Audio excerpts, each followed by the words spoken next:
قضية الإسكان أنا حضرت في مكان عام خاص في الشيراتون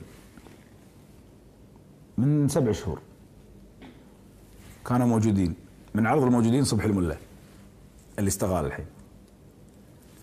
ففي شيخ قاعد، شيخ جي ام ما له شغل بالحكومه وكذي، شيخ شاري راسه الرجال. سأل واحد قال له يا فلان ما تقول لي شنو قصتكم مع هالفقاره هالضعوف هالكويت؟ قال شيهم طال عمرك؟ قال عطوهم بيوت، عطوهم اراضي، تدير ايش كبرها سعه، ايش فيكم؟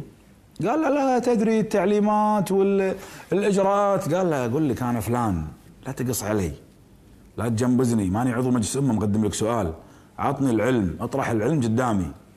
هذا لان هذا لو مسؤول حاطينه بكفاءه ما يخاف من الشيخ، بس لانه مسؤول بربع على طول خيش. قال طال عمرك كذي انا قاعد، طال عمرك احنا بس ناطرين موضوع اراضي السلام تنباع وخيطان المثمنه بس يرتبونها وبعدين يصير خير. قال له معطلين خلق الله علشان كم تاجر يبيع منطقه السلام ومثمن خيطان تردون اعاده توزيعه؟ قال له ايه يعني. قال له منو معطيك التعليمات هذه؟ قال له لا يعني هي رساله. قال له رساله؟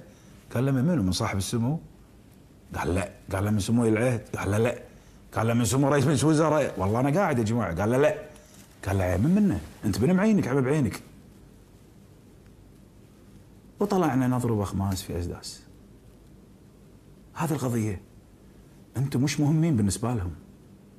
انتم مين بالنسبه حق المتنفذين في البلد؟ ما تعلموني انتم شنو؟ يخلصون هم شغلهم بعدين يجونكم.